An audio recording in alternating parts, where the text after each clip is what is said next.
surga. Assalamualaikum warahmatullahi wabarakatuh. Salam sejahtera untuk kita semua. Di sini saya akan menjelaskan mengenai topik kemiskinan yang ada di Indonesia. Menurut buku A Theory of Poverty and Social Exclusion, Jordi mengatakan bahwa orang-orang miskin merupakan orang yang kekurangan sumber daya yang ada di dirinya sendiri, sehingga mengakibatkan rusaknya kapasitas untuk berpartisipasi dalam lingkungan pasar maupun dunia usaha.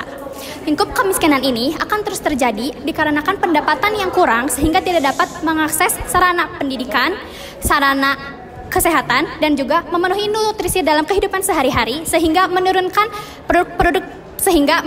produktivitas dan juga sumber daya manusianya. Di sini juga kami menyajikan data mengenai tingkat kemiskinan yang ada di Indonesia. Dimulai dari tahun 2017 hingga tahun 2023. Kita mulai di tahun 2023, tingkat kemiskinan di Indonesia mencapai 26 juta orang. Lalu kita mundur ke 3 tahun sebelumnya, yakni tahun 2020 hingga tahun 2022. Pada 3 tahun tersebut, terjadi peningkatan persentase kemiskinan sehingga memuncak pada tahun 2020 mencapai 27,5 juta. Lalu kita mundur ke 3 tahun sebelumnya lagi, dimulai dari tahun 2017 hingga tahun 2019. Di sini terjadi penurunan yang signifikan pada tahun 2019.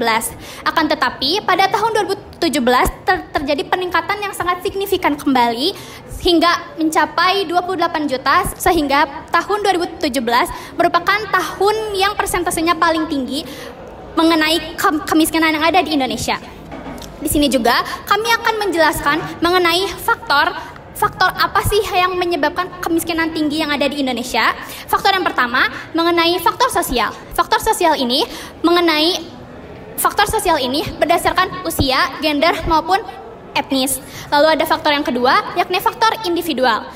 Faktor individual ini meliputi faktor fisik dan juga faktor psikologis individunya sendiri. Lalu ada faktor yang ketiga, yakni faktor kultural, yakni faktor yang disebabkan oleh kebiasaan-kebiasaan yang dimiliki oleh individu, seperti malas, tidak punya etos kerja, dan juga tidak mau mengubah jalan hidupnya.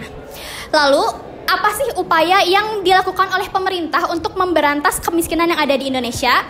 Dimulai dari ada yang pertama, yakni program simpanan keluarga sejahtera, lalu program Indonesia Pintar, lalu ada program Indonesia Sehat. Sekian persentase saya mengenai topik kemiskinan yang ada di Indonesia. Wassalamualaikum warahmatullahi wabarakatuh.